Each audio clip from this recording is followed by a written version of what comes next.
Excellent. We are at 5 minutes past the hour. Jing Jing and Marcelo, we will kick it off. Uduna will do a brief introduction, and then we'll get started.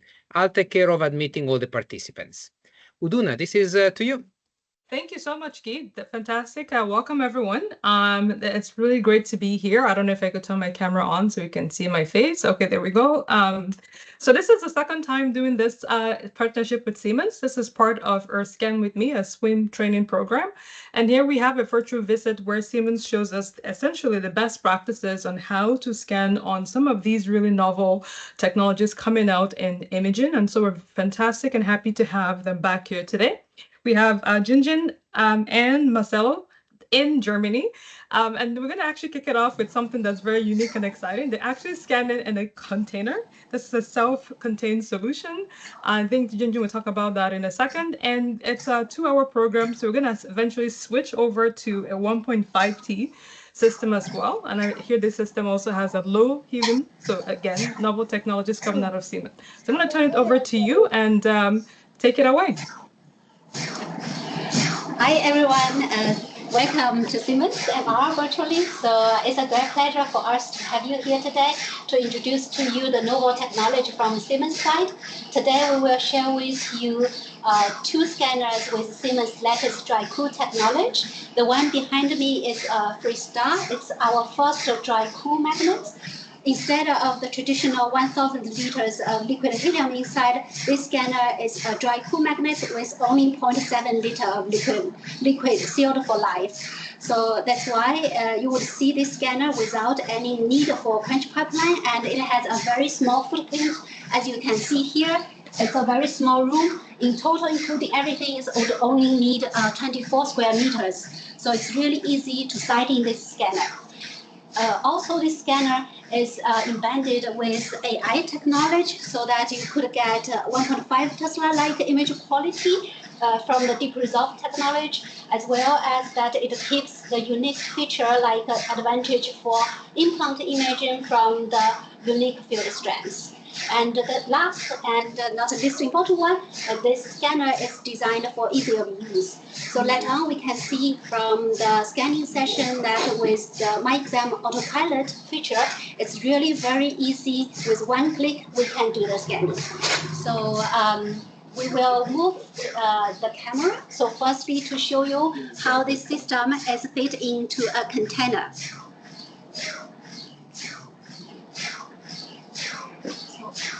So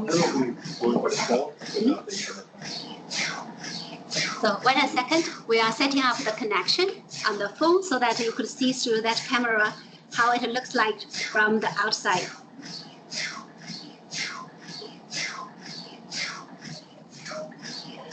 So the whole container includes 3 parts. Okay, now you can see Dennis. Yeah.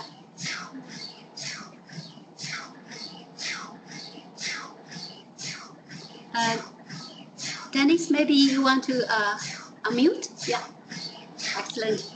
So he's showing the outside view for this container, and now walks in. So go through the scan technical room. So you can see the desk. We have the space for the monitors and also a patient changing room. And now we move towards the scanner itself. Behind it, there's an equipment room. So the electronic cabinets and the chillers are included behind this magnet. So it's a very compact design, and it's as self-contained as we can call it. So it's just a need to plug to the have the electricity and the water supply, then the scanner is ready to go. So it solves the issue whenever you see it's a bottleneck for site construction. Okay, so now I would hand over to Marcelo to give you a touch and feel of the scanner. Thanks, Jing. Let's just show really quick some coils we have here. But as you saw in the video, have inside of the container, that's why we have this pipe here. That's not really a quench pipe because Jing Jing mentioned that's a 0.7 liters of helium. That's no quench pipe. But just because you are inside of the container, all the cabling is going up. That's the only reason you have this chimney here, okay? And the coil, the first coil I want to show is the head and neck coil. As you can see, it's no cabling here in this coil. That's really easy to connect and easy to handle. Only with one hand are you able to remove the upper part. That's really easy. And close, that's really easy to do it, okay? It's really lightweight, it's not that heavy. And the coil also have a small tilting here, around 90 degrees. That means easier for like patient comfort and a kind of pillow feeling for the patient as well. The other coils I want to show is like this contour coils, that's really flexible ones. You can use this one for MSKs or abdomens or whatever. And you can see it's really flexible. That's a small one. And you also have the large one. You can really see the flexibility of the coils, okay? And these coils, for the large one, you can use easily for abdomen in this direction and also in this direction, okay? Inside of the coil, you have a respiratory sensor. That's meant for abdominal examination. You don't need to put any belts here. The respiratory triggering coming directly from the coil. You see also with no cabling here because that's really easy to attach the cable. And also the cable connection is pinless, have no pins here. That looks like an iPhone charger. That's really easy to connect, okay? And when you come for the coil here, that's also easy. You just line like this and connect. And to remove, you just rotate and you can easily remove, okay? On this system right now, you can see all the coils, a lot of flexibility. You can do whatever you want with these coils, okay? We have three sizes. It's a large one, we have the small one, and also the medium coil with the same flexibility.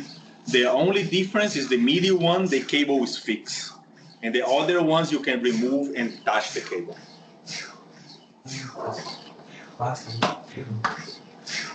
Please feel free to ask any question. We have the chat open for you guys.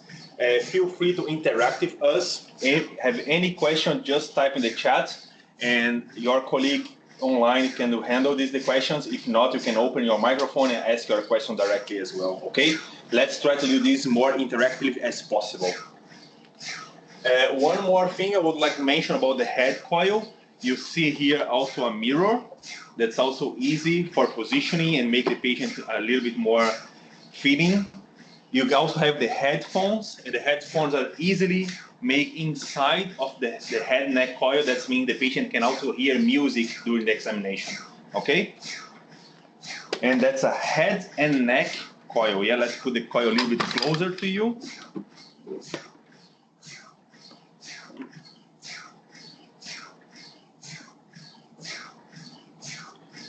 Okay, and the additional coil, you have the spine coil, but the spine coil is located inside of the board, okay? Every time the patient goes inside, the spine coil is always connected. And you can connect up to 3 coils at the same time. The head and neck have one additional connector here, plus the spine coil, up to 3 coils at the same time. Okay, we also have one volunteer, one patient here. We can do some live scanning.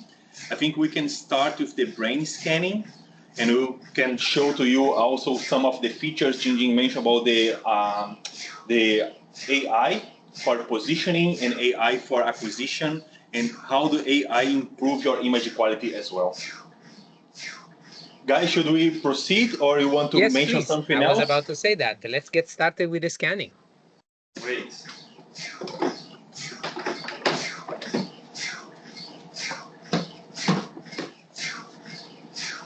Just one more thing I can highlight. You can see here this tablet here. There have many informations coming on these tablets. You can see here they showing which coil is connected.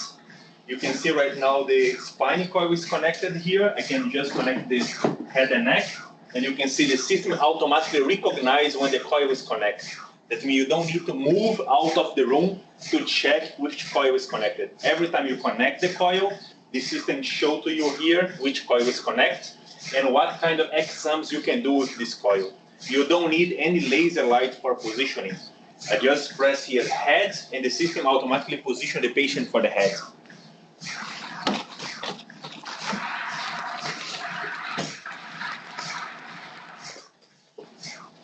And as we get started with the scanning, I remind once again everybody, please ask questions. If you're shy to speak up during the operation, you can also put it in the chat and I'll take care of reading the question. So don't be shy asking.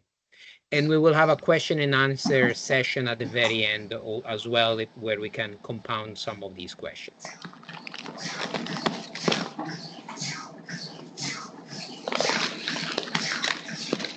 And as you can see, the table movements go really down here. I'm 185 tall, and the table is below my knees. That's really easy to move the patients in.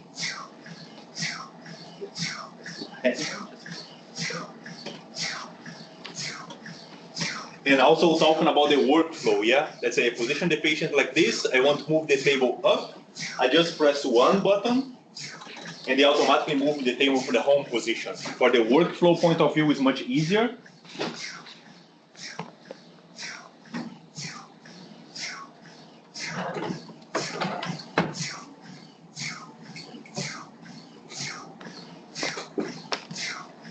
And now I can easily close the upper part.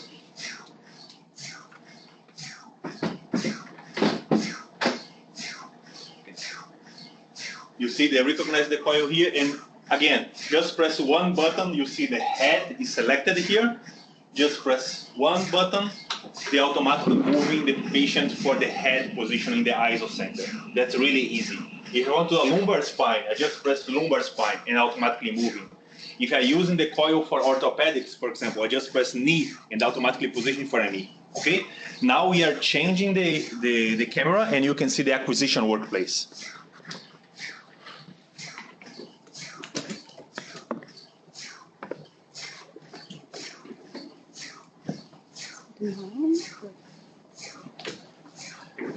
Great.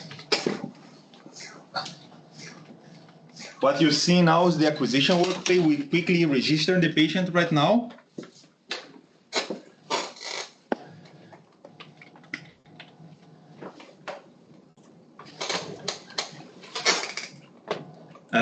And let's start with the brain protocol with the autopilot, okay?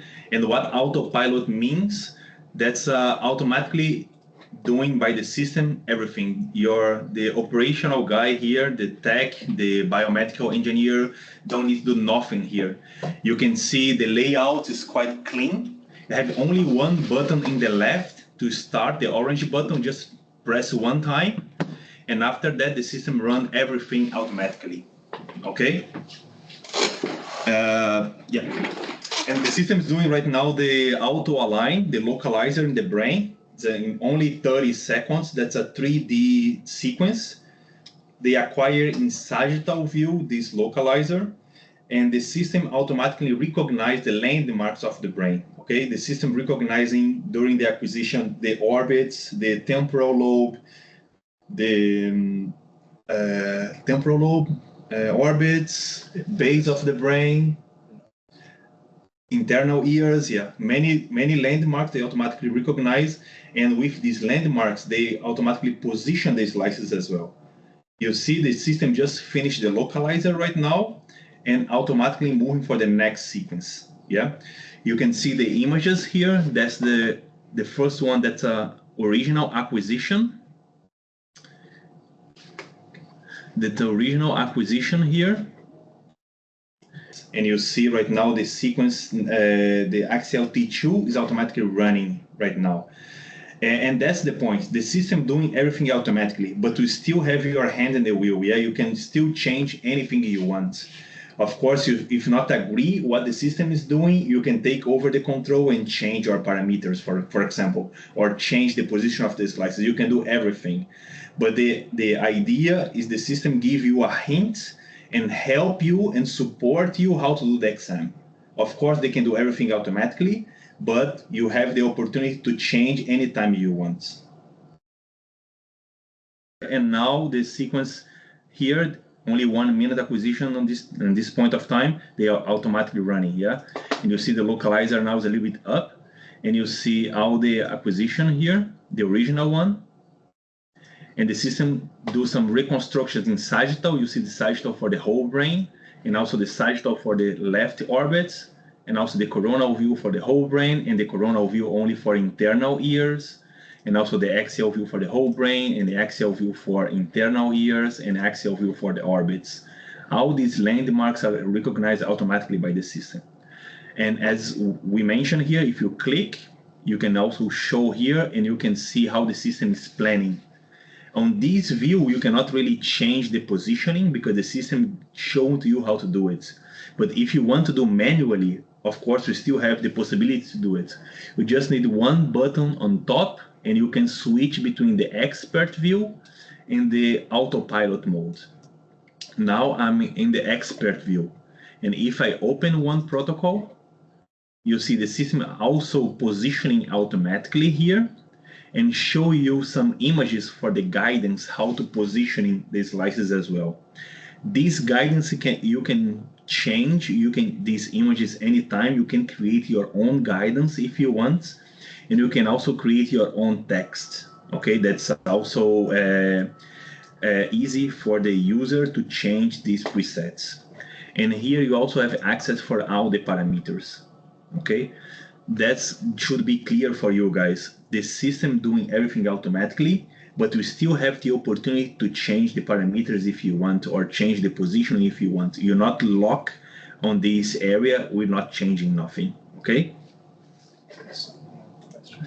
Yeah, let's see. Have more questions here. Yes, a question was asked about MR safety related. So one was related to the clip in your badge, whether it's safe to bring it inside the MRI. And the second question was about the headset.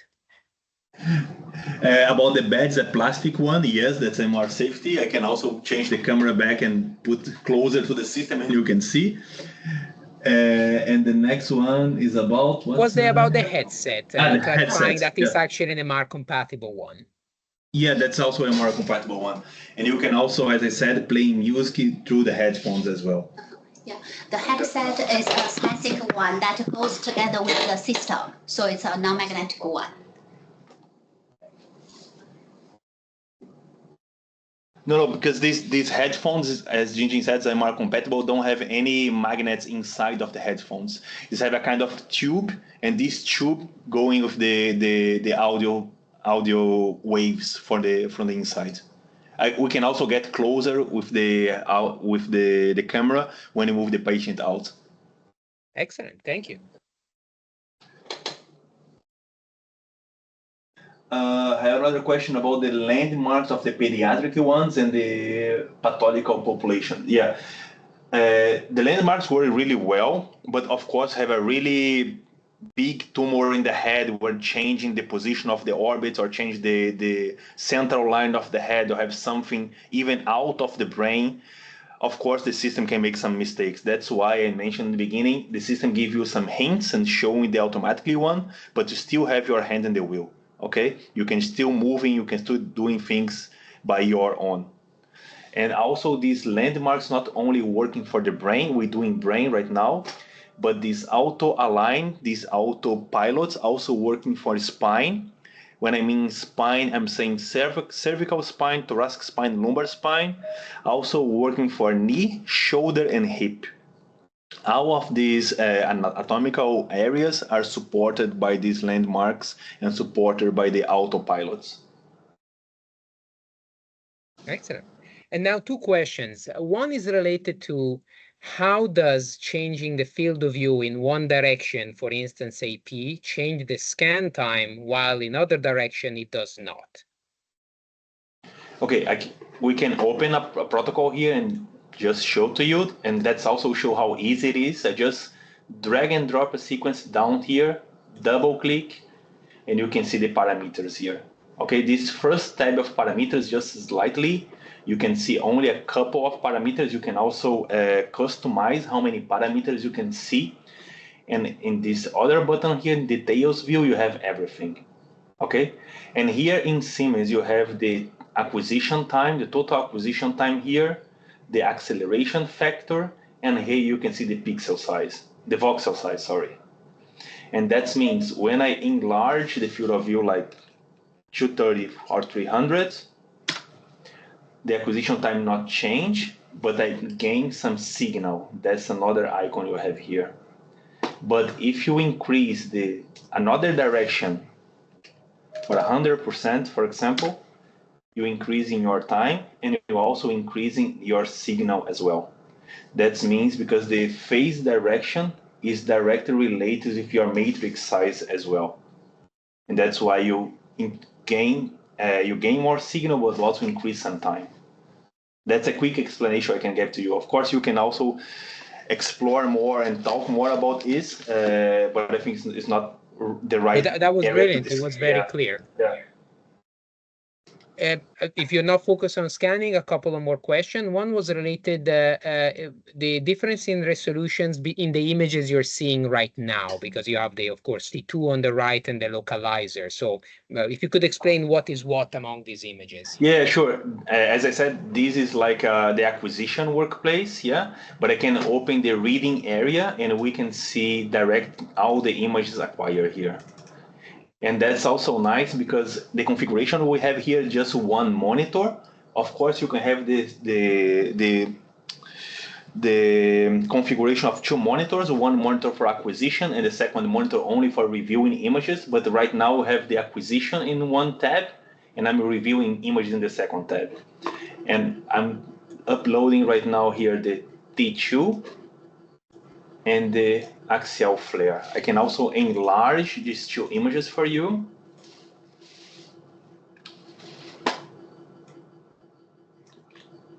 And that you can see right now. On the left side is a T2 weighted image, and the right side is the T2 flare with fed sets. Okay, both of the images with 5 millimeters. And you can easily synchronize the images. And you can see all the parameters here on the side as well. Here in the right side, you can see the field of view and the matrix size. In the left side, you can see the acquisition time. You see 2 minutes 20 for the T2. And here's something around 2 minutes for the axial flare with fed sets. And the important to mention the fat saturation here, the spectral fat set, is not like a Dixon or not like an offset of something. It's a real spectral saturation here, okay? Of course, we still have the Dixon option. If you want to do a kind of Dixon evaluation, you can also do it. But just for make this right, that's a spectral fat set. And you can see how homogeneous is the fat set here. And here we are also acquire the images with the Deep Resolve Boost. That's the Siemens name for the AI acquisition. And also the Deep Resolve Sharp, when you can increase your resolution in the image as well.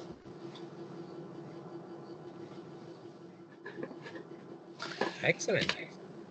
I don't know in which system you guys are looking at the image, but I can also enlarge a little bit more and you can see how sharp are the images. You can see, for example, these small vessels here, yeah? You can see how sharp is the acquisition here and the resolution play really good here. Someone asking if While you're inspecting the image, let me ask a question that was posted. It was asked if you can only plug 3 coils at a time, how would you do a whole body scan? And I suppose we didn't give an overview of the 2 systems we'll be seeing today. So would you mind telling us about, the difference between the Free.Star and the Flow we'll see later? Yeah, for sure.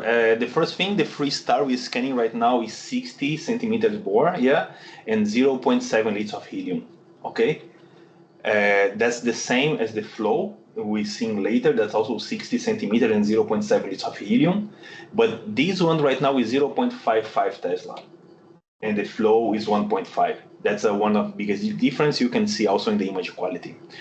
About the coils here are quite flexible. In the Flow, we also have some flexible coils, but here is more flexible, let's say. And some of the sensors you will have here, and the flow have a little bit more sensors, like a cardiac sensor you don't have right now on the free system, but the flow will have also a cardiac sensor as well. But the important thing, all the AI we acquired here, that's also available in the flow. That means have no difference between the 0.5 and the 1.5 for the AI point of view. All the AI features enabled here, that's also enabled in the 1.5.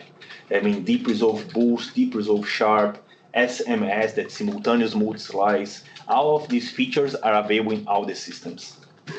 Yeah.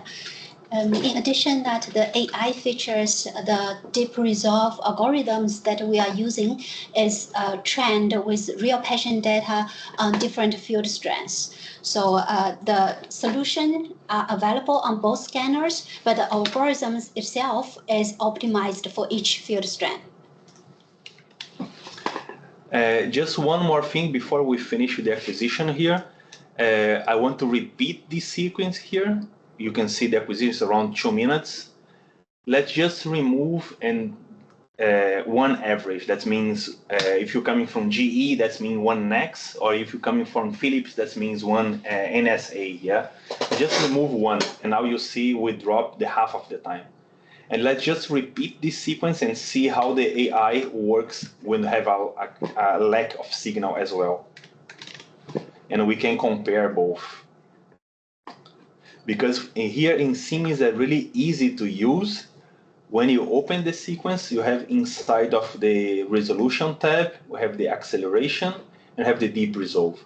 And that's really easy to use. You can say on or off, and that's easy to apply. Have nothing rocket science on that. You just apply yes or no, on or off, and you are applying all the features for the AI here. And since you're acquiring, what is the resolution we are acquiring? That was one of the questions, for instance, for this sequence.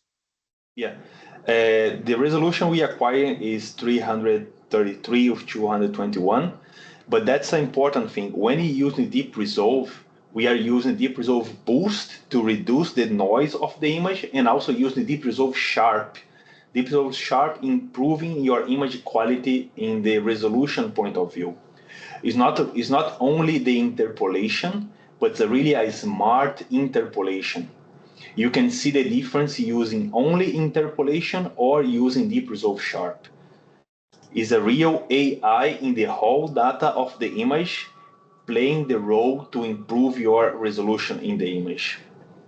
Could we also show images without deep resolve for a comparison, the before and after? That was one of the questions. Yeah, sure. I can. That's a good thing, because I can also do this retrospectively. Yeah, because all the data and all the AI is working the whole data. That means not a kind of filter, nothing like this. I can easily remove the deep resolve from the whole data of the image. That's what I'm doing right now. I just put deep resolve off, and we can compare the image with and without deep resolve. And I can also do one with deep resolve boost, but without sharp. And you can see it's not only a simple interpolation, but doing something else.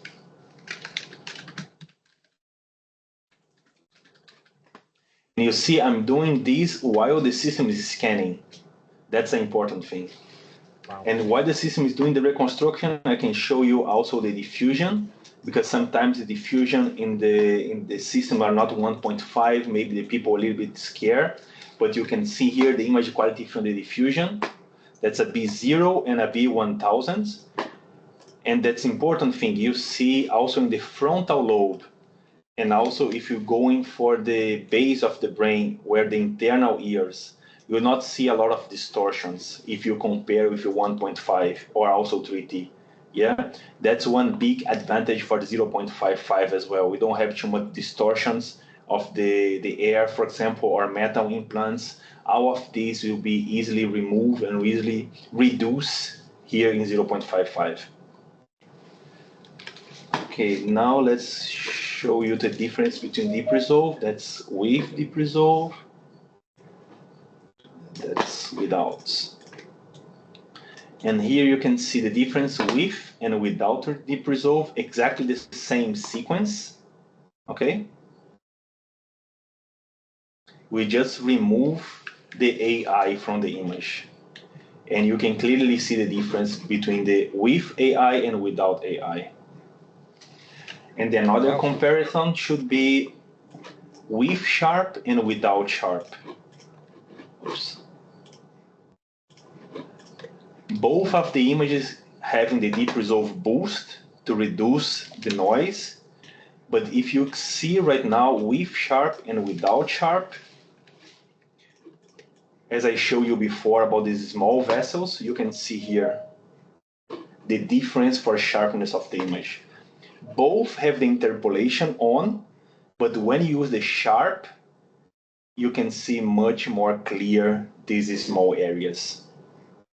That means it's not only interpolation, that's really smart interpolation using AI. And just one more comparison, we did the standard one and also one average one, half of the time. You see 2 minutes in the left and 1 minute in the right. Wonderful. And Images are stellar. And all these images we have in the database, also here in-house, we are happy to share some of the images with you guys later if you request, but I can also organize that later, and we can also share these live images we scan right now with you. Please do. 2 questions since you're showing. It's being asked if we can do 3-dimensional acquisitions, for instance, MPRage, let's say, on the 0.55 Tesla. Yeah, sure. We can easily acquire one here.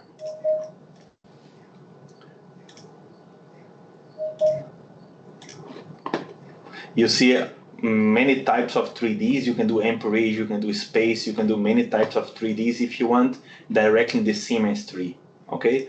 But we have also some special folders here for, we can also run some different sequences here. And you see, I just drag and drop the sequence and they automatically start the sequence because the system recognizes the landmarks and position the slices automatically. Okay, of course you can change, but you say just drag and drop and they automatically starts. And while this one is running, I can also show you some additional images we just acquired, like the SWI. That's also available here. That's only 2.5 millimeter acquisition. It's only 2.5 minutes as well.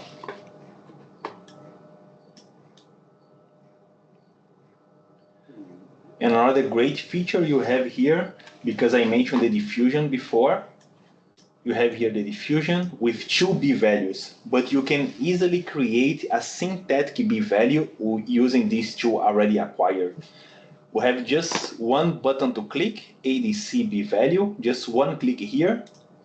The system changing the layout, and now I'm able to create a new B-value with a 1500, for example. And now I have the new B-value here with 1500. And I can easily use in this slide and change, and you can see automatically change the image depending on my B-value here. I can also type, let's say I want this image here with B-value of 300 or 3000, and I can also save this one. I don't need to acquire a new B-value. I can easily do this synthetic B-value offline, or even inline with one button inside of the protocol. I just select to create a new B-value and they automatically create this new B-value. Another great feature you have here in Siemens, not only in the free system or in the flow, you have this shopping cart. What this shopping cart means, when you select it here, you go for a Siemens digital marketplace, and here you are able to download some external softwares from partners, and you can install these ones directly in the Siemens software.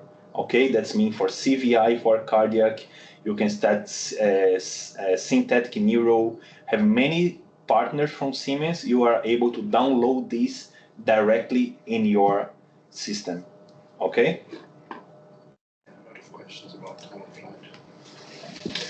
Okay, let's check the questions. If we can scan or show time of flight. Yeah, I think we can show, because I don't think we have time to scan, but I can show some time of flight images.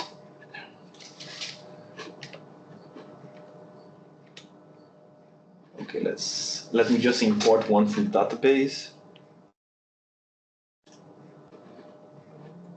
And if certain things are time consuming because a lot of questions are coming your way, we can also follow up later providing DICOMs, Marcelo. So don't feel on the spot.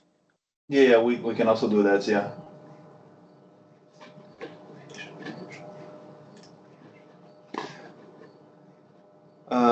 Okay, we still have 2 minutes to finish this one. Let's see what other should be next step.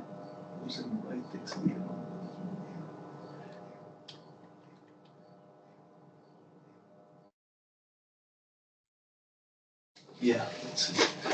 And just about the angio, yeah, you can also do time of flights. You can also do angio with contrast here. The system also capable to do it with contrast.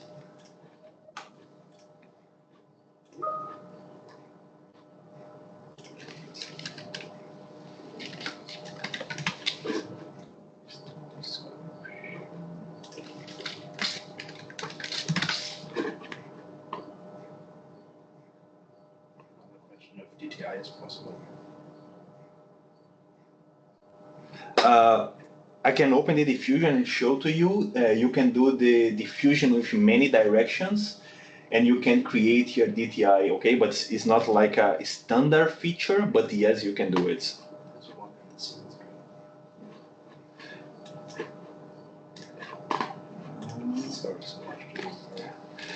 I can show to you here. If you go direct in the Siemens tree, as we showed before, you go in the head, library, and here you have the diffusion. And here you have the DTI already here, yeah? But again, as I said, that's a license-based one. Yeah, it's not really standard. That's why I mentioned before. But yes, you can do it. How many directions? The standard one is 12. But you have also, yeah, the standard one is 12.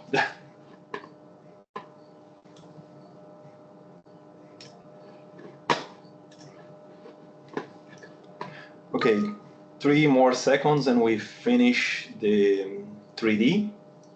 And as I mentioned, we're running a MPRage, but you can also do for internal ears like a T2 space or the whole brain for space as well.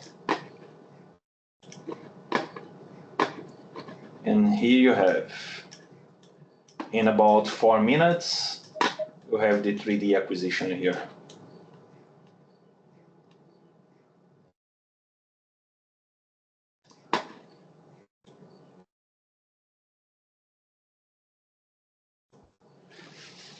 Okay, I think we can still scanning here for 3 hours if you guys want, but unfortunately we have some restrictions in time, also with the volunteer. And I think Andre is also here on the line. I think he needs to do some presentations. But guys, do you need something else here?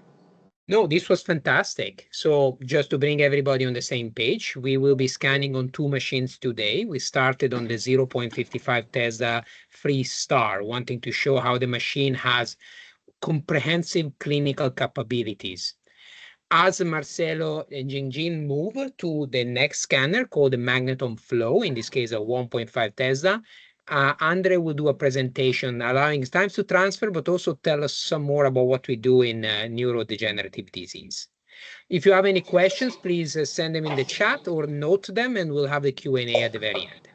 Yeah. Thank you. Guy, just one thing, I just go back for the camera just for show the headphones really quick, okay? Oh, please.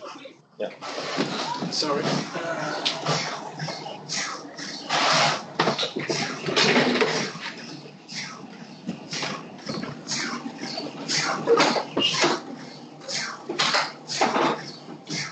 I transitioned the camera to you, just so you know.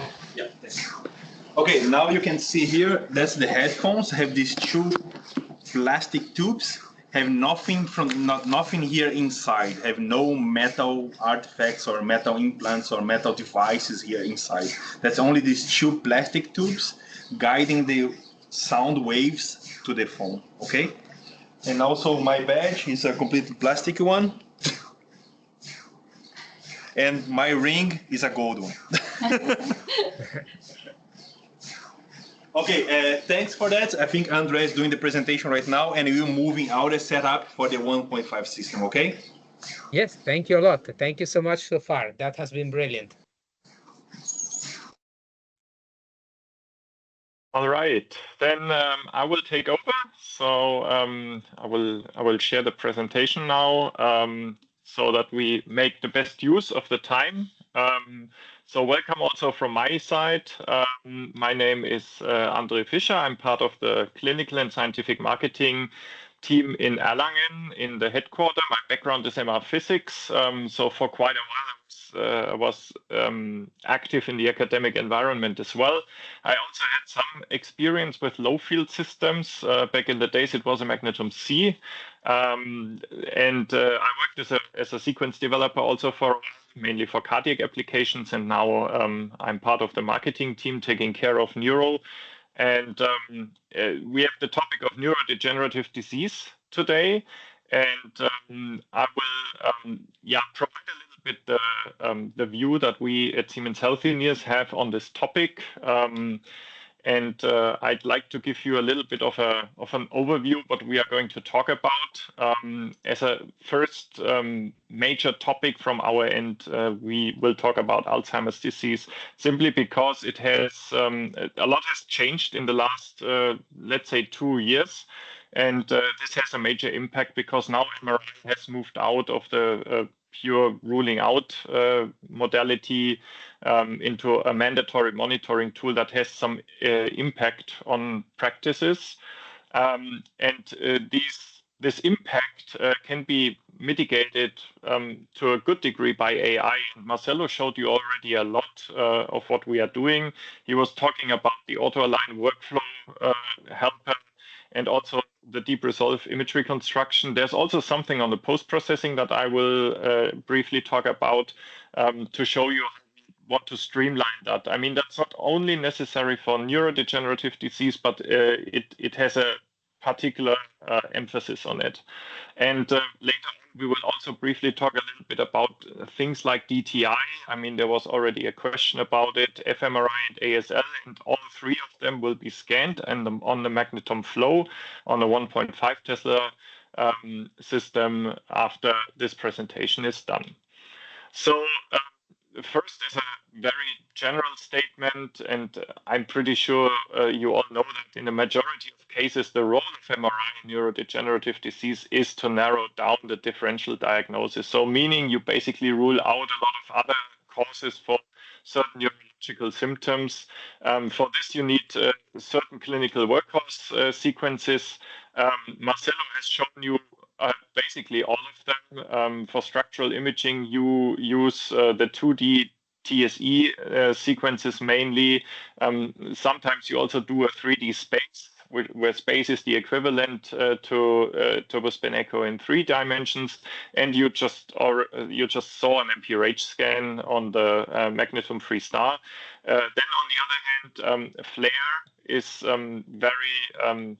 it is a very important contrast, in particular for multiple sclerosis, but not only for that. And of course, also diffusion weighted imaging to a certain degree to rule out ischemic lesions. This always plays a role, of course. But there are many advanced methods, of course. We just mentioned them, DTI, fMRI, ASL. There's also SWiM and the more advanced method of QSM that has taken or has gained a lot of interest in the research community. And of course, MR spectroscopy, we are just not capable of covering all of these topics because we are time limited, of course. But just to mention that, and this is also just a selection. However, I also want to mention that, of course, there are notable exceptions where MR is not only used to narrow down the differential diagnosis. For multiple sclerosis, for example, it's the diagnostic tool of choice. There are the McDonald criteria. MR is the modality to do the diagnosis. Then you can differentiate Parkinson's disease from PSP by looking at midbrain atrophy. And as I already mentioned, in Alzheimer's disease, it is now a mandatory monitoring tool, and that directly leads to the first major topic, Alzheimer's disease. And just to state some facts, especially in Western countries, there is a lot of increase in the prevalence over the last decade in that with that disease, and it is also a big killer. The biggest neuro-related killers of course stroke, but that is already followed by Alzheimer's disease or dementias, and that's quite a lot. In total numbers, more than 1.6 million per year worldwide. So this is not limited to the US or Europe or just Western countries. This is worldwide, and it's of course expected to increase because populations everywhere around the globe basically are tending to see or to live through a higher age, and that of course facilitates more cases of Alzheimer's disease because people get old enough to actually suffer from it. But the advent of disease-modifying drugs, last year mainly has given the whole Alzheimer's disease community a completely new spin. Just to recap a little bit what these so-called disease-modifying therapies do. They provide so-called monoclonal antibodies that are targeted for specific proteins. In that particular case, of course, amyloid beta, because there seems to be a relation between the amount of amyloid beta and, of course, also tau proteins. But amyloid beta here is the target with the course of Alzheimer's disease. And these proteins, unfortunately, usually they are drained out of the brain by normal physiology. But if there's something wrong in the brain, then they accumulate. And at some point, they build so-called plaques around the neurons. And in the end, they lead to physiological changes such that these neurons will die. And this leads to the cognitive decline in patients that we are all very familiar with. And these disease-modifying therapies provide monoclonal antibodies that bind specifically to these amyloid beta proteins. And what they do by doing so is they attract immune cells such as macrophages that break down these proteins in the end and clear them out of the brain. So the amyloid beta burden is less in the brain, and that has been shown in studies to delay the onset of severe Alzheimer's disease. And it's the first time that you actually have something that can address such a disease. And there have been released a couple of drugs in the meantime. Back in 2021, there was the very first one that was called Aduhelm. Unfortunately, it didn't show the efficacy that was promised. So in the meantime, I believe it is no longer marketed. But last year in July, Leqembi entered the arena in the US. And basically a month or 2 months, almost 2 months ago, Kisunla, which is the trade name for donanemab, they are available in the United States. There was a little bit of a pushback from the European Union because Leqembi did not get approval in the EU, unfortunately. So hopefully at the end of this year, we will see Kisunla also coming to the EU. Leqembi is also available, for example, in China and in Japan. So it's and more markets are adding to that. And more drugs can, of course, be expected. However, there's no drug without a side effect. And that's also true for Alzheimer's disease. And the side effects of these drugs are called amyloid-related imaging abnormalities, or in short, ARIA. And MRI is the method of choice to monitor these ARIAs that have been observed during these clinical studies. And there are two ARIAs. So one is ARIA E. E stands for edema or effusion, and it can be clearly visualized in MRI using the T2 flare contrast. Then there is ARIA H, where H stands for hemorrhage or hemosiderin. And because of the iron content, T2-star or SWI sequences are perfectly suited for that. And many times, to be on the safe side, you want to run your DWI contrast in order to rule out ischemic changes in the brain, so basically a stroke. That might also be an explanation for neurological symptoms. And the good news is that every MAGNETOM scanner that Siemens ever sold offers all these contrasts. So T2 FLAIR, T2 STAR, and the DWI. No additional licenses are needed for that. It's also available on our lower field systems, such as the MAGNETOM C, for example. So you can do these monitoring scans on literally every scanner.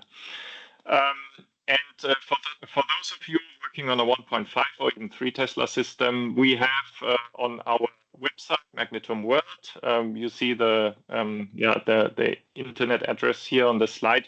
We provide some protocols that follow the ASNR recommendations, how to do these monitoring scans. We had a lot of support from the person you see here, who is Tammy Bensinger from Washington University in St. Louis.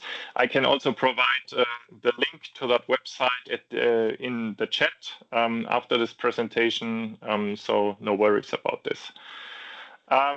So how do you monitor? Monitoring means that first of all, you need a baseline MR. You need to know what does the brain of the patient look like before you even start the treatment. Then you apply the Leqembi drug every other week, and before the 5th, the 7th, and the 14th injection, there's a mandatory monitoring MRI. That's at least what FDA suggests. In other countries, it may be different. But of course, if there are neurological symptoms, then a lot of additional MRIs can come. So it's quite obvious that this could impose a lot of additional scan burden on the clinical sites. And it's very similar for Kisunla, the new drug.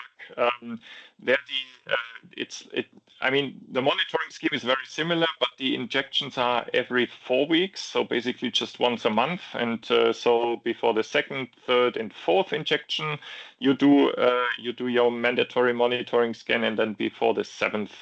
And of course, similar to Leqembi, in between there can be any number of additional MR, and that needs to be handled very efficiently. And Marcelo showed you a good example how to efficiently run a brain scan. And a lot of it was based on AI or some sort of AI, because it has a big impact on NeuroMR. And the way we typically look at it is your patient examination starts with a good guidance and workflow. Marcelo showed you how to start the scan right, or how to bring the patient to isocenter right from the tablet we have at the scanner. And he showed you how to use AutoAlign. Then he showed you how to do a fast data acquisition and the image reconstruction with Deep Resolve, our deep learning reconstruction. And what I'm going to show you on top of that is that for neurodegenerative diseases in particular, we have some good post-processing solutions that would also cater to making everything very streamlined. But let's quickly start, and we don't need to lose many words because you saw it just in action. AutoAlign is really something that helps in making these scans very reproducible. Marcelo already showed you everything. It supports not only the ACPC line that he also showed you. It detects the landmarks. Marcelo told you that. It does an adjustment called auto coverage so that scan time is minimized and you don't have no wrapping artifacts, for example. And auto coil select always selects the right coil elements for you. In brain, this is rather straightforward because you have the head coil typically, but in other body areas where AutoAlign is also available, of course, this is a really helpful additional asset. And besides ACPC line, you can do internal auditory canal, right and left optic nerve, or both, and of course orbits and many, many more. So this, I think, is really a very helpful tool. And this functionality is for a very long time on Siemens systems, more than a decade now. Back in the days, it wasn't even called AI; it was still called machine learning. But this is what AI can do for you in a meaningful way to streamline everything, to take burden away from your operator, so that the operator can concentrate more on the patient, instead of how to handle the MR scanner. So let's quickly talk also about deep resolve again. This is deep resolve for the TSE flare. Marcelo showed you already an example from 0.55 Tesla. This is an example from 3 Tesla. From the MAGNETOM SIMA X, and you can see how much scan time you actually save by doing this.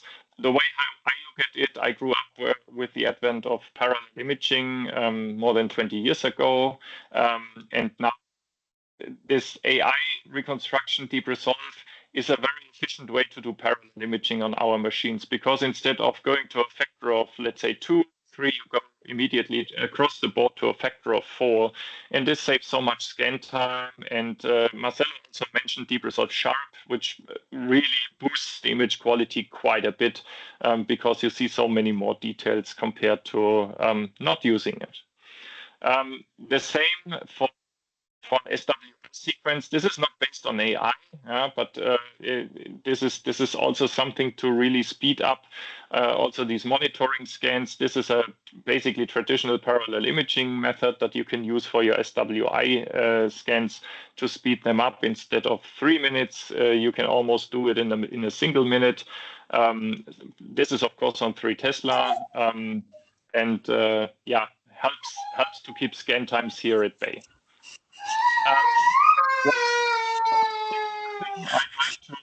I'd like to highlight what's called deep resolve swift brain. Deep resolve swift brain is a method that is unique to Siemens Healthineers. It provides a very fast brain examination in less than 2 minutes scan time, at least on 3 Tesla. And if you cut it down to the sequences that are relevant, for example, for area monitoring, you can even cut out more scan time. And besides the deep learning reconstruction, this is even based on a completely different sequence scheme. Instead of using the TSE contrast that takes quite a while to acquire, it uses EPI, because EPI is the fastest way how you can acquire MR data. And the trick is to get the contrast right, so in particular the flare contrast and the T2 contrast. But as you can see, our development team has done a really great job in getting that to the table. So after talking about that, let's move now to the interesting piece for neurodegenerative disease, and that is the interpretation part and the processing part. And let's quickly go to some numbers. The vast majority of all neurodegenerative disease cases are Alzheimer's or dementia cases and multiple sclerosis. And for Alzheimer's disease, the tricky thing is to find the patients who might be eligible for the drug therapy early on, because it's only eligible in the early phase called mild cognitive impairment. And identifying the mild cognitive impairment cases is not that easy, and brain atrophy can be one of the potential biomarkers. It does not stand by itself because these are very subtle changes, as you know, but it can be helpful in that aspect. And for multiple sclerosis, as we already said, the MAGNIM's guidelines or the McDonald criteria, they require MR as a diagnostic tool, but the guidelines even recommend atrophy quantification. But on the other hand, of course, the mainstay is finding the lesions and counting them, and also figuring out where are they. And doing this manually and segmenting these and quantifying these, so meaning determining the volume and so on and so forth, that's just not feasible in a clinical environment, at least not in a large scale. And an automated workflow is absolutely necessary here to come up with more quantitative data. And for this, we have something that is called AI Red Companion. For brain MR, there are 2 variants. One is called morphometry, and the other one is called white matter hyperintensities. And let's show how this works. So the way how the Red Companion works is you acquire your data on your MR scanner, and then these data are sent to the Red Companion. And the Red Companion can either really sit in the cloud, yeah, or it can sit on a local computing machine on the hospital premises in case there are data privacy concerns, which are usually present. And there, the whole automatic segmentation happens, and all the results are then automatically sent back to the operator or the radiologist to review. So what it can do is it can measure automatically, it can highlight, and it creates a report in the end. And most relevant for atrophy determination is, of course, MPRH. And this is an example from 3 Tesla, from a older volunteer, where you see in the insular regions, you see a certain degree of atrophy. But the question is always, is that already pathological, or is this still age-related and basically normal for a person of the age of this volunteer? And the Red Companion can shed some light into that, because what it does is it segments the brain in several areas, in different brain structures, and then performs a volumetric analysis. And then it does a comparison against an age and gender matched database. So basically a database that tells you, okay, this is what appears to be normal. And then it creates a report that you can even archive. If you have a PAC system, you get the PDF report, and you can keep that one. And so that's what happens for morphometry. And for white matter hyperintensities, as the name implies, this is for multiple sclerosis. If you have a patient with suspected MS, the neurologist wants to do the diagnosis, of course, based on the McDonald criteria. For that he needs an MRI that's running an MPRH before and after contrast, and of course a 3D FLAIR for the white matter hyperintensities. And the neurologist tells his radiologist, okay, please give me that information. And the radiologist is more than happy that the Red Companion is doing this instead of the radiologist himself, who would have to do a volumetry of the brain structures and so on. I mean, this counting, it's clinical practice, but I mean, it's a big time eater. And here you get that all automatic. And for that, of course, you need MPRH and FLAIR, as shown here. This is from a volunteer with known multiple sclerosis. So you can see here in the FLAIR image 3 white matter hyperintensities that you can also see in the MPRH if you look closely. And what the Red Companion then does is it gets the images and it does a segmentation of these white matter hyperintensities. It determines where are these white matter hyperintensities. You can see that reflected in the different color on the left side, like yellow and green and red, depending on the spatial distribution, if it's juxtacortical, periventricular, in deep white matter, or infratentorial. And then it creates a report and sends that to the radiologist, and that can also be shared with the patient, of course. And both Red Companions also offer the possibility to do a longitudinal comparison. So what does this mean? If you have the same patient coming again and again for scans, you can compare each of these scans against the earlier one, and so you can see if how it changes, if there are more matter hyperintensities, if atrophy is progressing or if it's stable, and so on and so forth. So that just helps the physicians in their clinical practice to work more with quantitative data instead of just visual impressions. So this concludes the journey through all the different aspects that we have along the basically patient pathway, if you want. Let's finish this with some outlook in advanced neuro-MR and some things that you will see in a couple of minutes again from Marcelo. So one question that is also increasingly coming to us at Siemens Healthineers, driven out of the research communities, of course, how can you understand the wiring and in particular the microstructure of the human brain. For example, be it tractography or be it literally on the almost molecular level, I wouldn't call it, but really in the microstructure of the brain, so near the neurons, the myelin sheath, and so on, to figure out if there's myelin loss, for example. And diffusion tensor imaging can be a gateway into that microstructure. This is a scan from a 1.5 Tesla system. Typically, you get the trace, an ADC, and fractional anisotropy, something very similar you will probably see in a couple of minutes.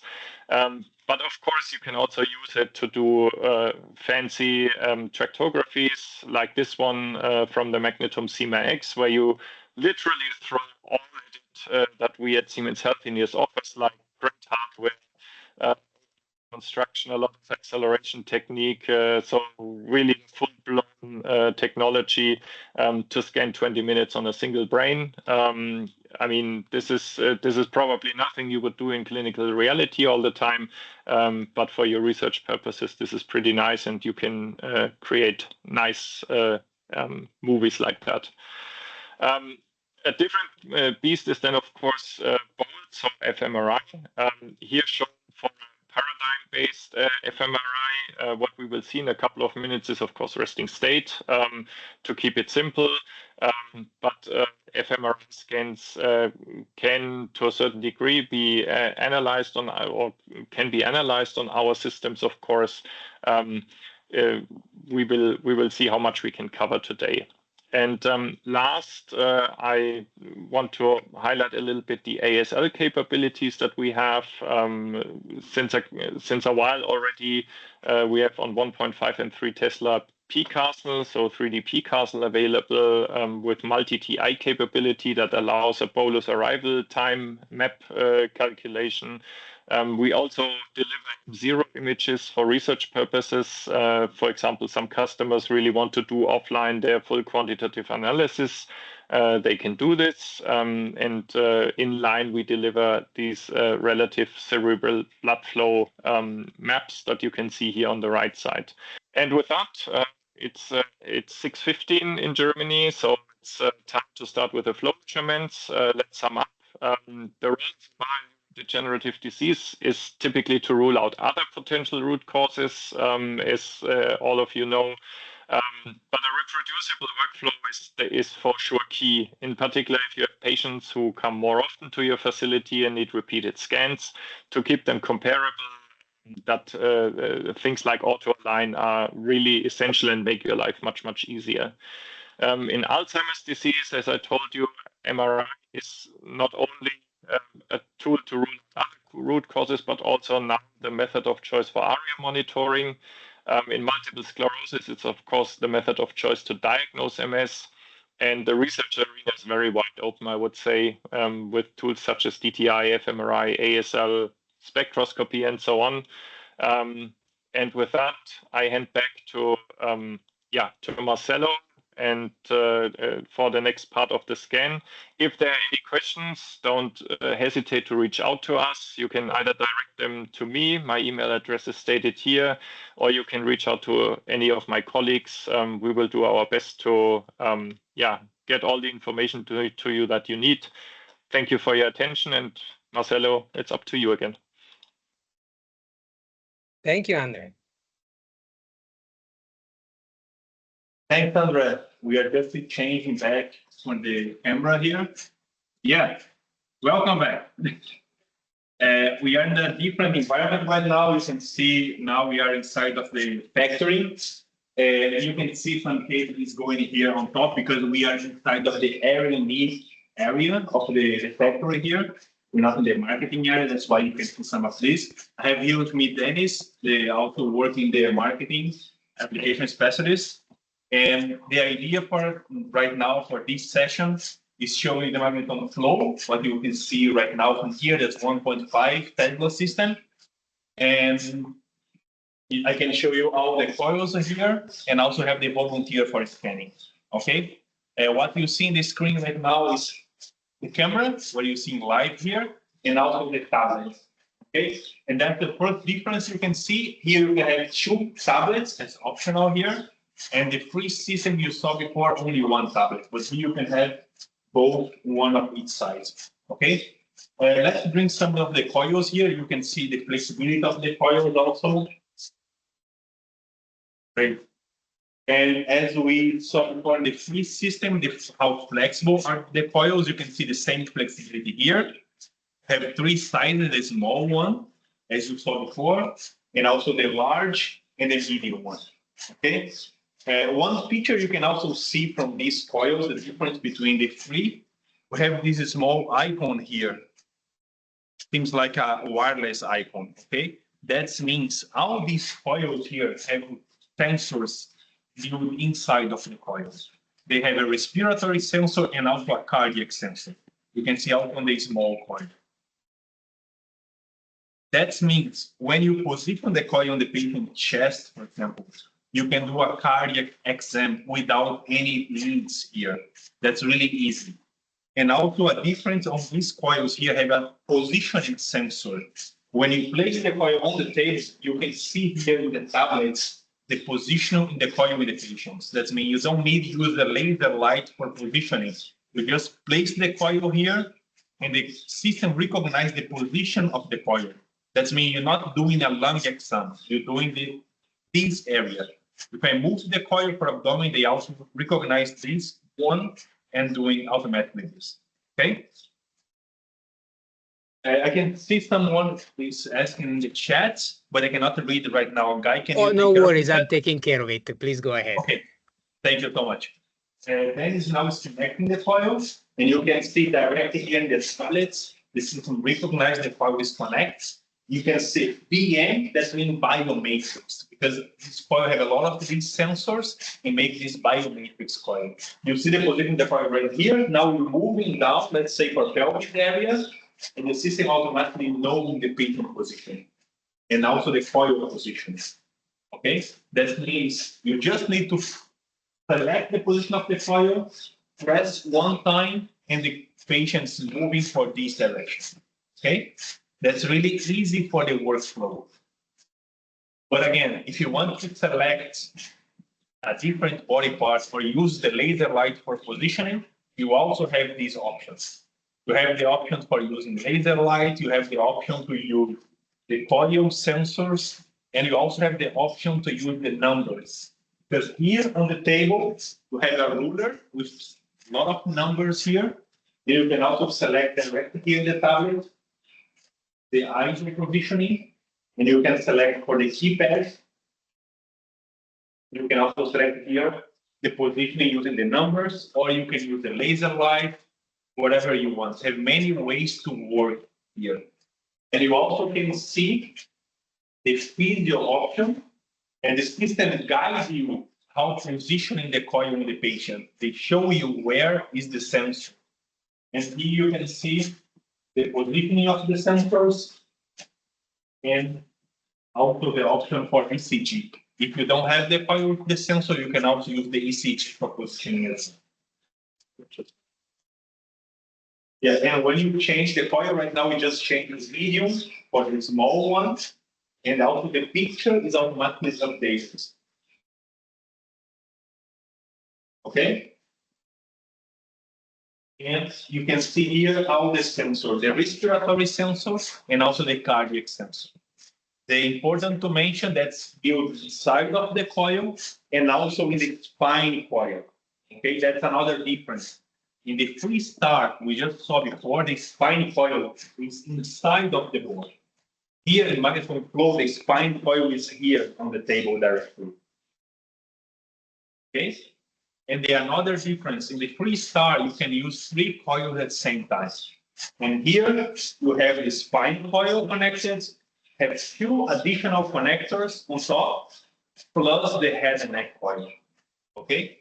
And if you can take the head and neck coil now, also you can see have no cable for the coil. We just need to directly connect. It's really easy. The system automatically recognizes the coil. And the other good feature, you can see here some tilting option. You can see now I'm doing in its neutral position, 0 degrees.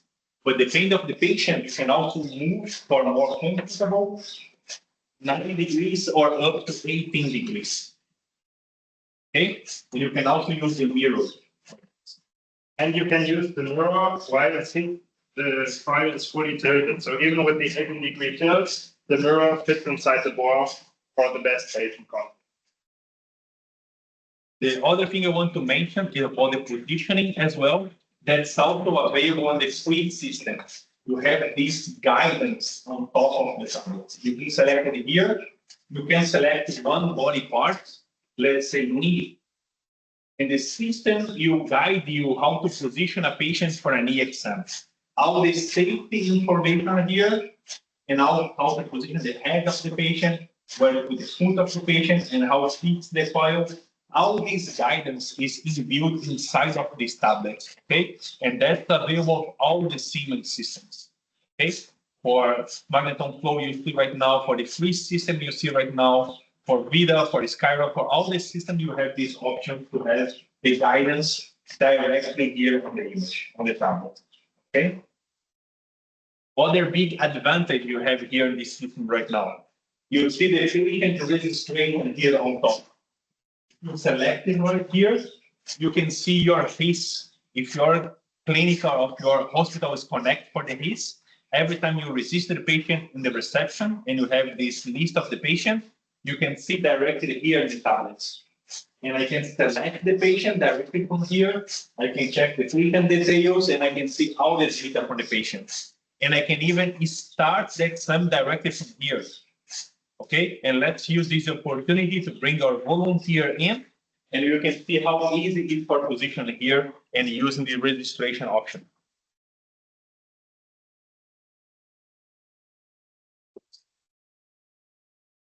And the table movement is the same as the other system. You see the table is going really down. And it lifts 250 kilograms.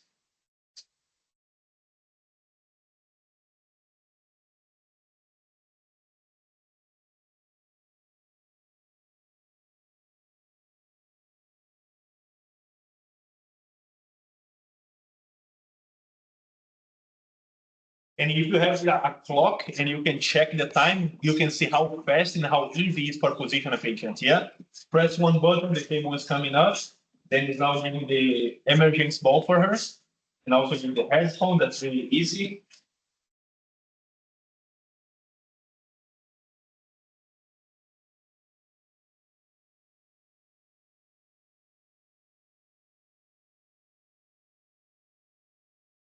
See, setup's done. Now let's select the patient at once, patient detail.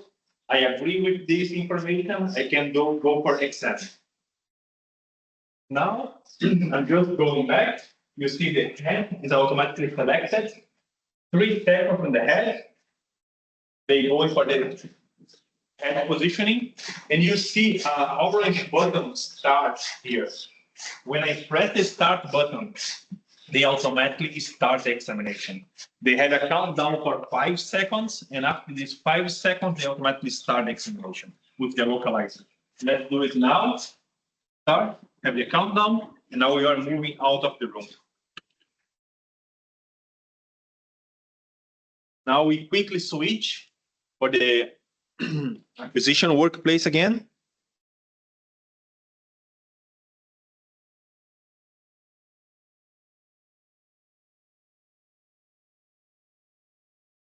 And you see the localizer is already running while we are still trying to get our setup right here.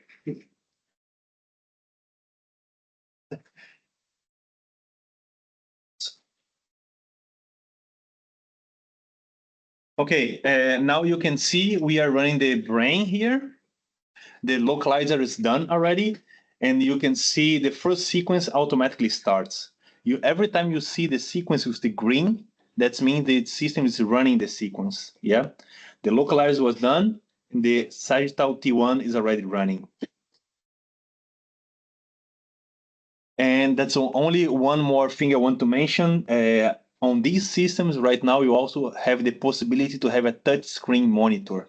That means you don't need to use the mouse for moving the image or a window in the image. You can also use your finger for that. Okay, and the idea here is running the standard brain protocol, the same we did in the free system. But in additional, you can also do some DTI evaluation, and you can also do some ASL, that's a no contrast perfusion, and we can also run directly from here. And that's really easy to find these kind of sequences. I just go in this plus sign on top, and you can go direct from the Siemens tree, and I can type here, for example, ASL, and the system highlight where is this sequence for you. That's really easy to use.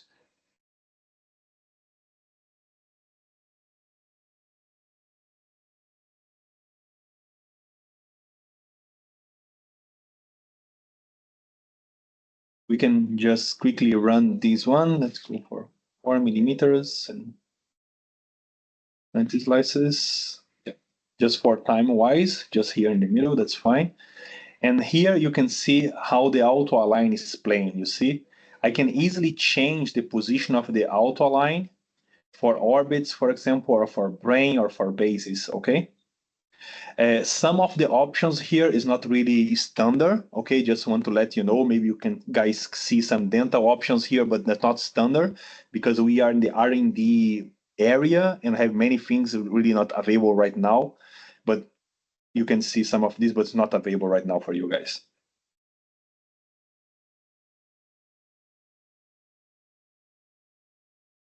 And this setup we have here, we have 2 screens set up. That's why some of the icons we cannot see here. For example, the shopping cart is not placed in here because I have a 2 screen set up here. If you move for the second screen, you can see some of the other icons. Yeah, right now we are seeing the second screen, and you have the other icons here as well. And you can already see the sagittal T1 done already in less than 2 minutes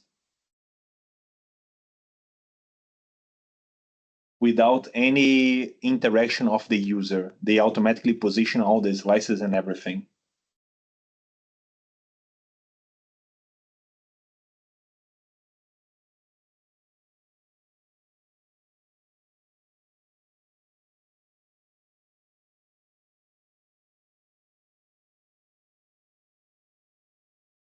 Switch the screen.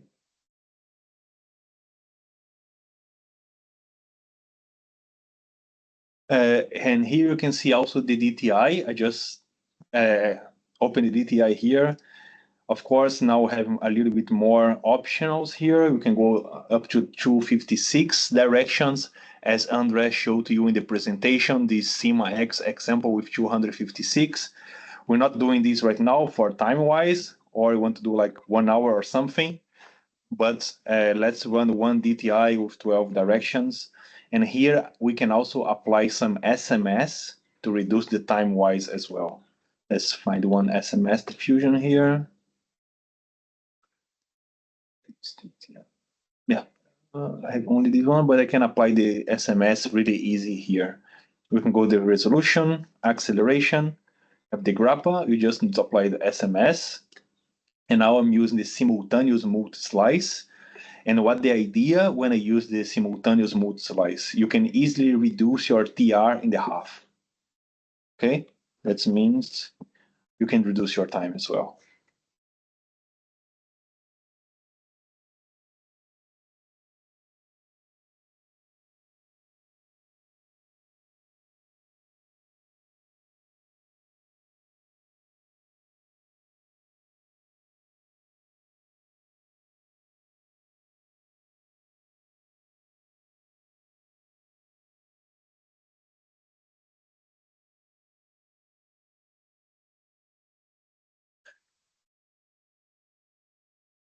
Okay, the axial T2 is done also.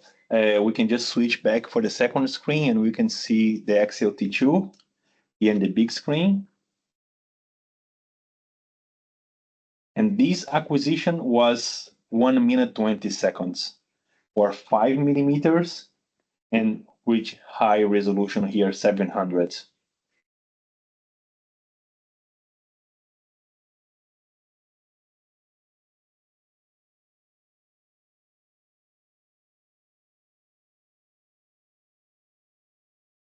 And here you can see the system places the slices automatically, and you can see how symmetric are the internal ears. Without touching the system, they automatically recognize and position the right way. And here we can do the same exercise. We can do a retrospectively here.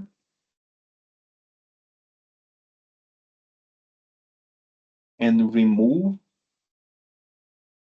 the deep resolve, the AI.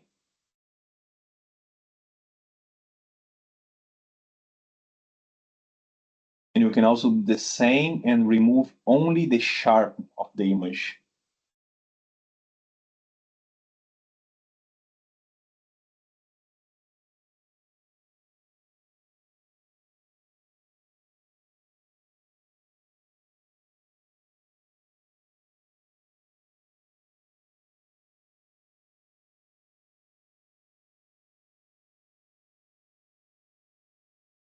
Okay, now what we have here.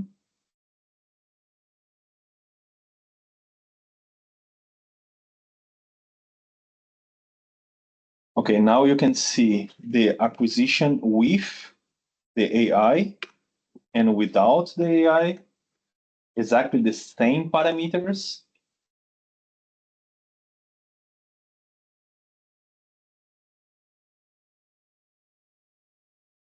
The right side, we're not using any AI. It's not denoising, it's not sharpness, it's only the standard acquisition with these parameters, okay?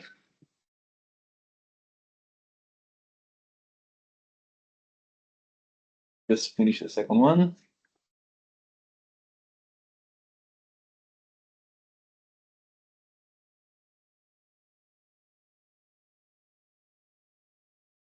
Okay, now we have here all the three reconstructions. Left side, you have the fully AI deep resolve boost plus deep resolve sharp. Middle one is no AI at all. And the right side will have deep resolve boost, but not sharp. That means if I get closer to the vessel, you can see here a little bit blur on these vessels here. And here on the left side is much sharper. And that's a unique feature from Siemens, and that's working all the Siemens systems. For the free system, for 3 Tesla, for 1.5, all have the same features from an AI point of view.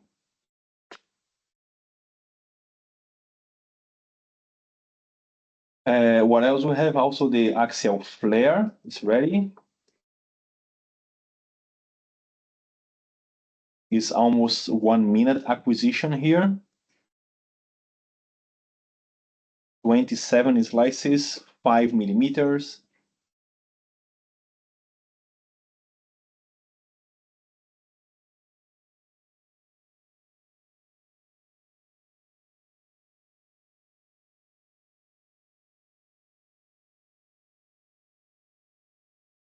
And we also have the diffusion here. The 2B values plus the ADC.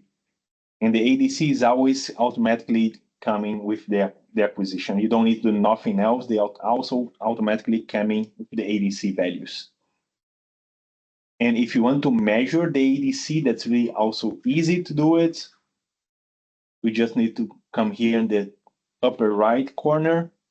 You select the Roy circle, for example, just draw an area and use the mean value for the ADC. You just need to walk the comma 3 times on the left. That means 0.6 is the ADC value of this area. If you go for the liquor here, for example, be 2.3, for example. Okay, just additional information for you guys.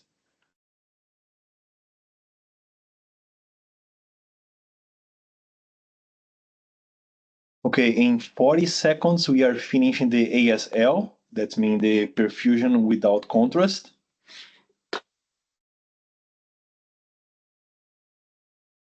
But again, if you need something else, we are more than happy to share images from the database with you guys. And we can also provide these DICOM images later for you. Yes, please. That will be brilliant.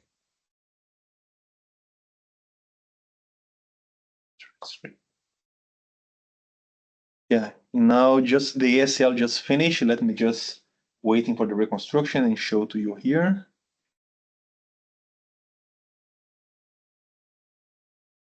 Yeah, you see the ASL here, all the phases from the ASL, and they automatically come with the map.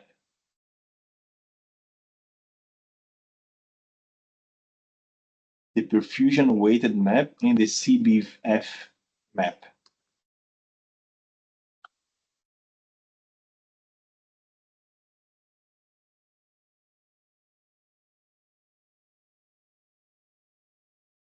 Okay, that's a 3D Marcelo, a acquisition. question was asked, sorry for interrupting, that you didn't show how you plan the ASL. Could you maybe duplicate the scan and show the planning?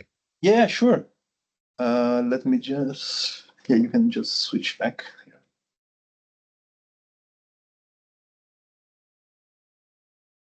Yeah, here the AXL, depending which area you're looking for. Here I just position as a regular axial view of the brain.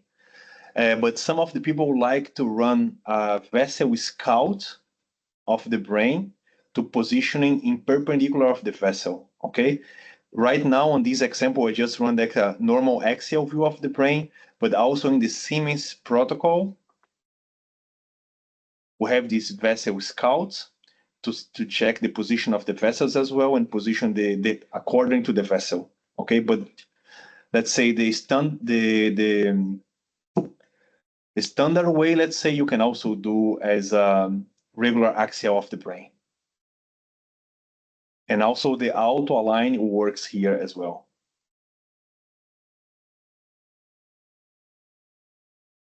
Okay, right now we are doing the diffusion weighted, sorry, the DTI with 12 directions. Can I come in? Yep. Yeah, so this one, it means that you don't need a SAT band for the ASL, right? And you're not going to introduce the RF band where you're going to fire, because I don't see that. And the Prisma that I'm using, I mean, normally, I don't know whether it's for research, because normally when you're planning that, you have to indicate where you're going to fire the RF, and also you give the SAT band. I don't know whether this one is not. When you're using the 2D acquisition, you should use the SAT band. But when you're going for the 3D acquisition, you don't need the SAT band. Oh, okay. All right. Thank you. No worries.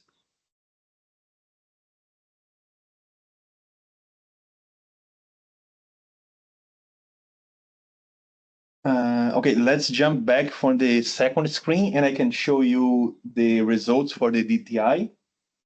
And here you have this color map, also the FA, that's anisotropy fraction, trace, ADC, and the B1000 and B0. We enlarge for you guys. And that's acquisition DTI for 12 directions in only 1 minute 58 seconds. 24 slices. I'm using SMS, that's simultaneous multi-slice. And you can have all the DTI information here.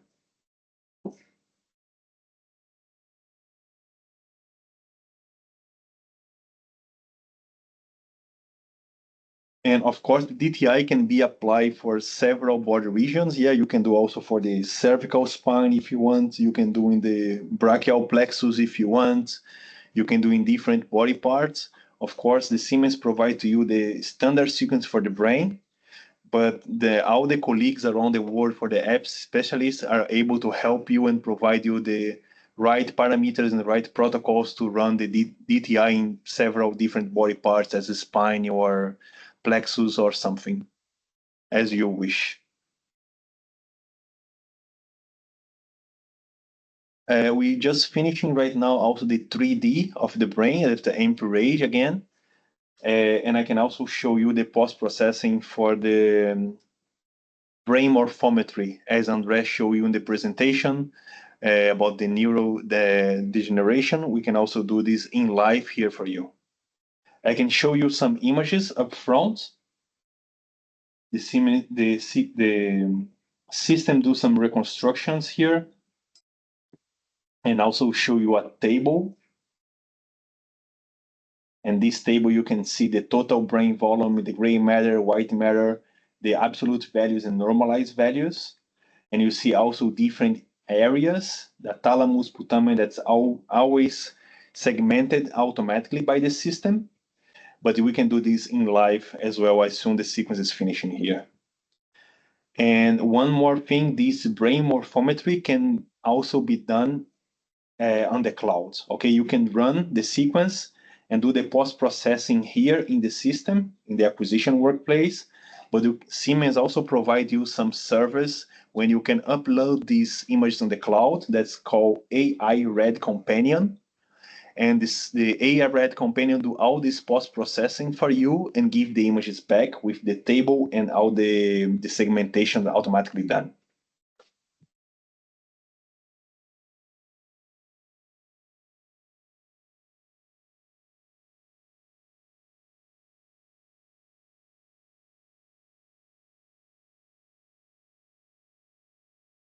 And also for the 3D point of view, you can also have 3D flare, 3D T1 space, also the MP2 range is available.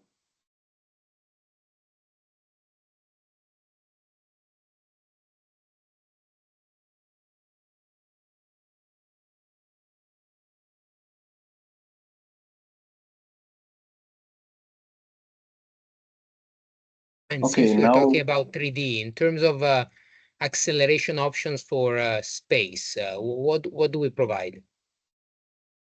Yeah, for the space, we have the compress sensing can be used here to accelerate the sequence. In all of the 3Ds, you can use also in the space, yeah. And of course, Siemens keep working the AI on the 3D area, and you can also use the deep resolve boost on the 3D acquisitions as well, okay? I cannot really acquire this image right now with you here because the software version here is not ready for that, because as I mentioned before, we are in the R&D area, and they changed the software version for other proposals. But right now, I cannot scan, but you can use Deep Resolve Boost as an AI also for the 3D. And when I mean 3D, I'm saying T1, T2, also for brain, abdomen, pelvis, in any different areas. Thank you. Okay, here you can see the standard MPRage. And I can also do it to you right now, the quick brain morphometry here, and you can see how easy it is to perform this brain morphometry. I just need to open the right workflow. That's me, MR Neurology. I just need to select the right one. And when I open the MR Neurology, I have one button called brain morphometry. And this MR Neurology, I can also post-processing perfusion with contrast, and also do some evaluation for mismatch, for example. I go for brain morphometry here. I have only one case. We can also do a follow-up. That means if the patient scanned before, I can also compare the prior exam, but right now I'm not having any prior exam. And just start the post-processing, and you can see the post-process is going here. It's going quite fast. But as I said, you can also do this in the cloud solution as well. That means you just send these automatically for the cloud and receive the results automatically.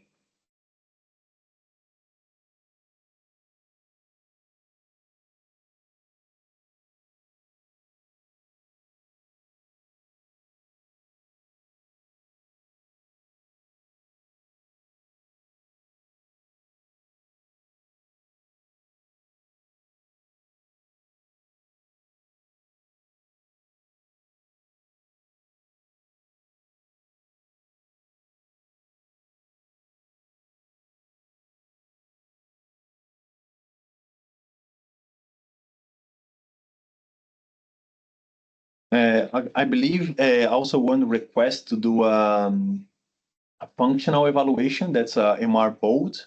Yeah, we're just running right now as well. I'm using the SMS for it to improve the time and doing a really short time.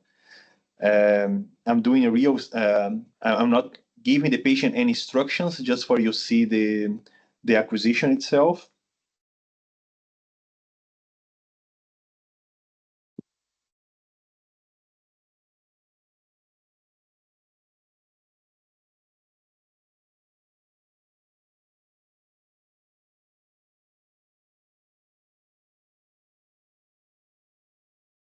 The screen. Let me just show you the acquisition for the bold. You can see here using SMS. That's mean I can reduce the TR. That's the big advantage. And for the bold, you can see here I'm doing 60 measurements and the paradigm of 20. That means I have to baseline and active values. And for the people who is operating the system, you can see here a B as a baseline. That means right now the patient is not receiving any instructions. And when it change for the A, that's mean active. That means you should give some information, some instructions for the patients, and you can see the activation area. But again, that's really easy to check. You just come here in the Siemens tree, bold, and have all the sequences are here.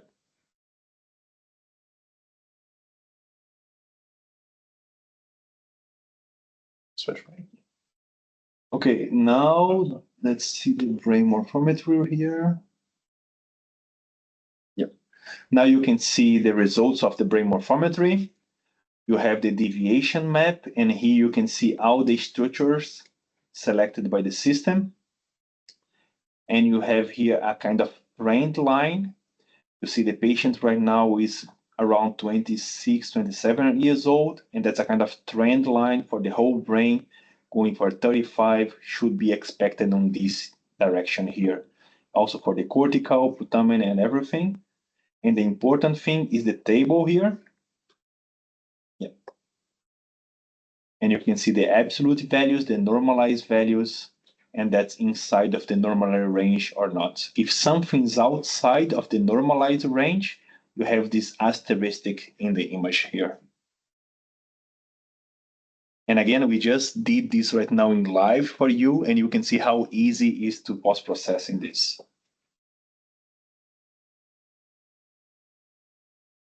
Okay.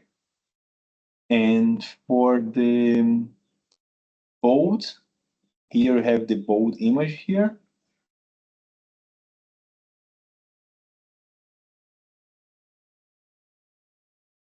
What resolution and repetition time did we acquire for bold? For the bold? Yep. For the bold, we can also share the image is 64 by 64. And the acquisition time you asked also? No, the repetition time to know the temporary resolution. 1,500. Thank you.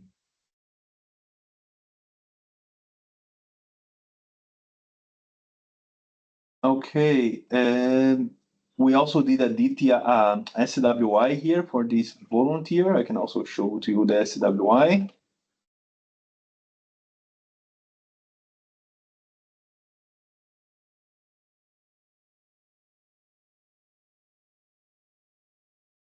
Two millimeters slice thickness, And here you have the magnitude images, the phase images, and the SWI images, plus the MIP images.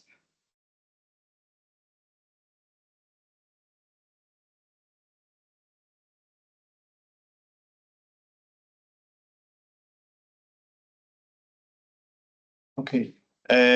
Guy or other colleagues, do you have any additional thing you want to show here? Since we are 8 minutes to the hour mark, I think we can leave time for questions and answers. But so far, this was fantastic. So very much thank you. There is no fresh questions in the chat. So I wonder if anyone has questions they want to speak up or put them in the chats. Yeah, I don't know if we still have some time. If we have an MRS futures in there, if we can run us through as well, and if we can generate the maps for that. Can we do a quick MR spectroscopy? Maybe for speed, we can do a single voxel.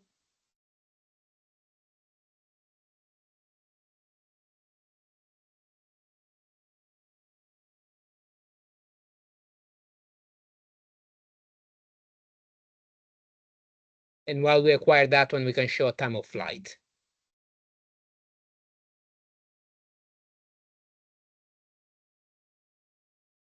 Since we're getting a little late, I'll call this like the last call for the day. So you throw at us a cool request, but for respect also for the colleagues, I will we'll limit it to that today.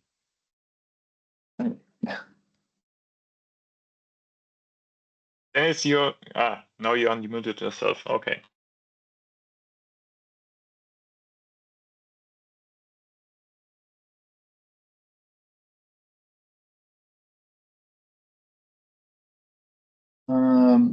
The system is converting some images here for running the spectroscopy, and I'm looking for some angiography here, but you can see the system automatically convert and position the VOI in the right way, but you can also manually change the positioning here, yeah? The voxel here is 20 millimeters, but you can also change, but I'm not changing nothing right now, just apply and go.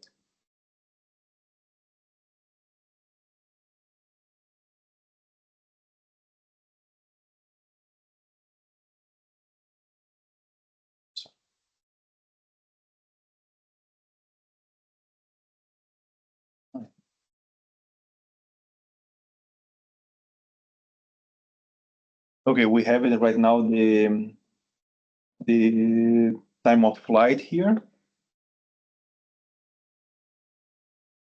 And also here in the time of flight, you can also apply the compress sensing here to speed up the sequence as well. And as you can see, it's a 0.5 slice thickness for it.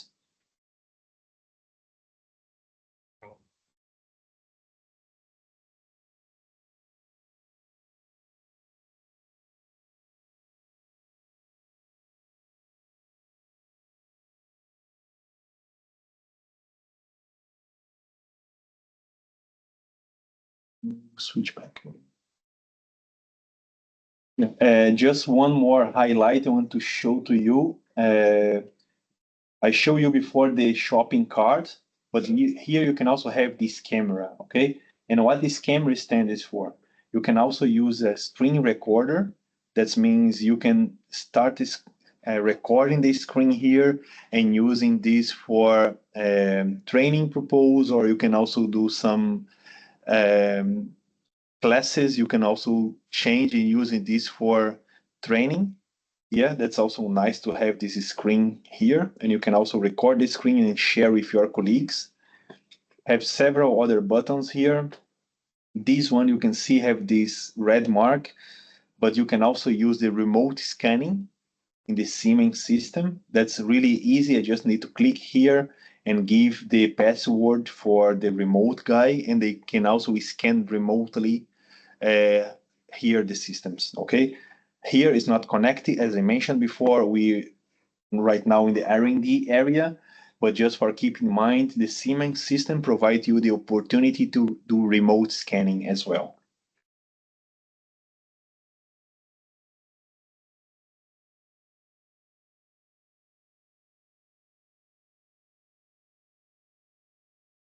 And for the spectroscopy, we are running right now the spectroscopy with 30 TE single voxel, but you can also do multivoxel ones and multivoxel 3Ds as well.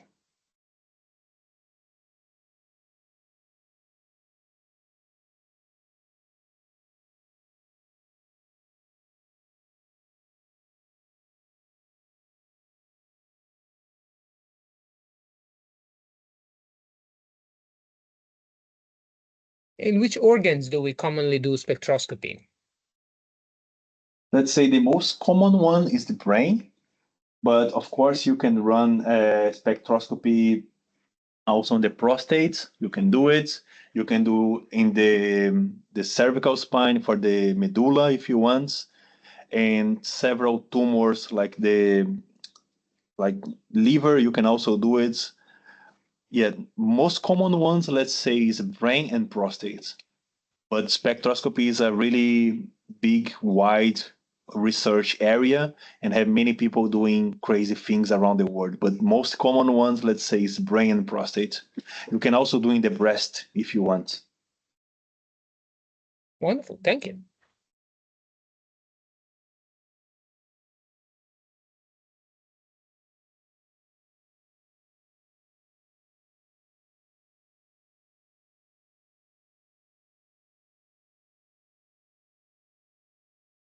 And just one more minute and we finish the spectroscopy and we can see the results.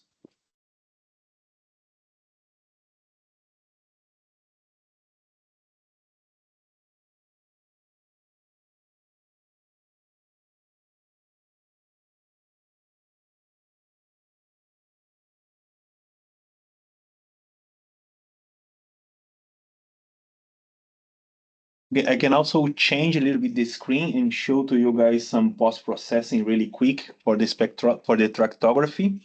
You just need to open in the right workflow. We can see now the Neuro 3D. This patient we just did right now, and you can easily see how the system post-processing the tractography here. That's really easy process. You just right mouse button here, open with and select Neuro 3D, and they automatically create the tractography map for you with all the tracks.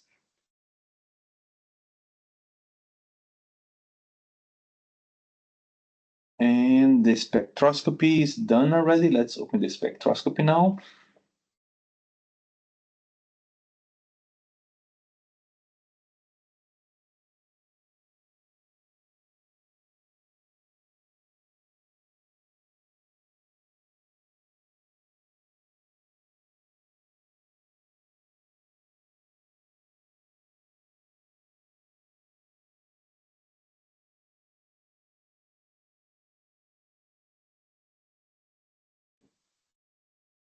Takes some time, but it works. The system just late a little bit for reconstruction, but now you can see the spectroscopy here. Sorry for the delay. Perfect. Don't mention it, but since we're at you. it, maybe zoom it in just to show it enlarged so everybody can appreciate the metabolite segmentation. And as you can see, the machine did the fitting automatically, labeled, and provides the ratios as well. Yeah, everything's automatic, yes. If you have any last questions, please put them in the chat. I see Uduna has raised their hand. Yeah, no, I was just going to say that this has been fantastic. And yes, Marcelo and Jing Jing and the team, they probably need a break. So I think we might call it a day here, right? If there's any questions, you know, the contact information to use, you can contact us. I'll put that in chat. And then we're more than happy to pass the questions over and get them answered for you. But I think we should probably wrap it up here and give our greatest appreciation and thanks to the Siemens team, to both the ones in Germany and to Guy, Andre, and everybody else that's online here with us. We are more than happy, and I think there's a huge potential of the scanners making their way to the clinics in Africa and other LMICs, and some of the features you've shown today have shown its potential. So we're truly grateful for that. And again, if you have any additional questions, we are in close contact with the colleagues from Siemens around the world. Just let us know if you need something else, and we can provide you all the images and any additional information you want. Thanks to you, and I really appreciate it. This was a heavy, thick 2 hours, so thank you so much for putting up with us. Thanks for joining and spending the time with us. Thank you very much. Bye-bye. Have a good night. Thanks. Have a good evening. Bye-bye.